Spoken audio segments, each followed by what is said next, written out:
En el equinoccio de primavera, la serpiente Kukulcán desciende por la escalera de la enorme pirámide dedicada a esta deidad en Chichén Itzá. Es un juego de luz y de sombra. El cuerpo de la serpiente, que se dibuja como una secuencia de triángulos descendentes sobre una de las paredes que enmarcan la escalinata, es una figura de luz, dibujada por las sombras. La luz y la sombra están presentes en todo lo visible. Lo visible es nada más que un juego de luces y sombras, y el arte se sirve de ello. La luz es la condición que existe para poder ver. A partir de la manera en que los objetos reflejan la luz, es como conocemos visualmente su color, su forma, incluso su textura, aunque sea una cualidad táctil, porque las pequeñas sombras que proyectan las irregularidades de una superficie nos permiten deducir cómo se sentiría si la tocáramos, aunque estemos un poco lejos de ellos. El dibujo, la pintura y la escultura ponen mucha atención a la luz y por lo tanto a las sombras. La escultura, por ejemplo, es un juego de volúmenes y los escultores más hábiles están muy atentos al juego de sombras que se proyectan en la superficie de sus figuras. Casi todos los pintores, sobre todo pintores de imitación, deben aprender a proyectar las sombras de manera adecuada y verosímil. En el periodo llamado barroco, entre los siglos XVI, XVII y XVIII, muchos pintores desarrollaron una gran habilidad para el manejo de las sombras. Por ejemplo, Caravaggio, un italiano, es uno de los grandes pintores de la historia y es quien inició un modo de pintura que algunos llamaron el tenebrismo, porque utiliza un fondo oscuro para resaltar la escena pintada como si se tratara de una iluminación teatral. En el dibujo hay muchos modos de obtener los efectos de luz y sombra, a los que también podemos llamar efectos de claroscuro, puesto que consisten en dar a cada zona el grado de claridad u oscuridad adecuado.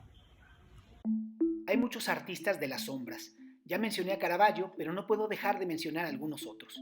José de Rivera, un pintor español también barroco, es un claro ejemplo del tenebrismo más logrado de la pintura, como podemos ver en esta pintura de las Meditaciones de San Jerónimo.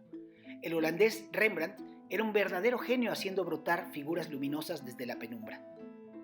Georges de Latour, un francés del siglo XVII, era un especialista en iluminar con leves llamas de vela a sus modelos. Y el mexicano Leandro Izaguirre, en el siglo XIX, pintó algunas escenas en la tenue luz infiltrada por los huecos que imaginaba en el interior de los templos aztecas, ya en el inicio de su ruina en tiempos de Cuauhtémoc. Hay también ilustradores como Shaun Tan, que usan las sombras de un modo prodigioso para crear escenarios fantásticos y seres extraordinarios. Una pequeña muestra de lo que el empleo de la sombra hace en el arte. Lo más común es usar el lápiz, el grafito, que es el material que tienen los lápices en la punta, y hacer con él un difuminado. Difuminar es pasar de un tono oscuro a un tono más claro de modo gradual. Se hace variando la presión sobre el papel y sobre todo insistiendo en una zona, haciendo varias capas de grafito que se van encimando y obteniendo cada vez una mayor oscuridad.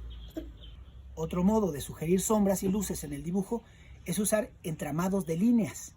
Cuando dibujamos con tinta o incluso con un bolígrafo, este recurso puede ser muy útil.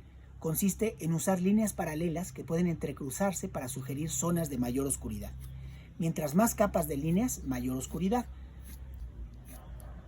Hace un efecto muy interesante porque la dirección de las líneas puede acentuar el modelado de los volúmenes. Finalmente están los lavados que se hacen con tintas.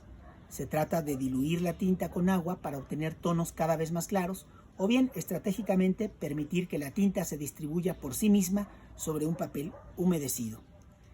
Estas técnicas, que dejan la tinta fluir, son muy interesantes, pero exigen del dibujante mucha práctica y una gran sensibilidad para saber cómo, dónde y cuánto se debe aplicar para obtener un buen resultado.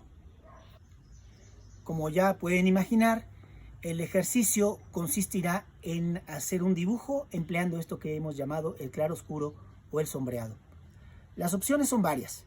La más sencilla es hacerlo con lápiz. Habría varios grados de dificultad posibles. Hagan el dibujo con el grado de dificultad que sea adecuado a su habilidad.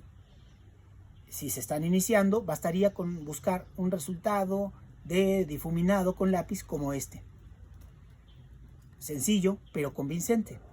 Si tienen ya mucha práctica, pues pónganse un reto mayor. Apreciaría mucho que buscaran hacer dibujos de creación propia. La creación propia siempre tiene mayor valor artístico que la copia. Pero si hacen copias, al menos intenten que sean buenas copias de fotografías interesantes y que el motivo elegido sea digno. También pueden elegir un trabajo por medio de entramados con lápiz o con pluma, e incluso si alguien quiere intentar hacer un lavado con tintas. Como siempre, si tienen dudas, me escriben y esto ha sido todo. Nos vemos la próxima.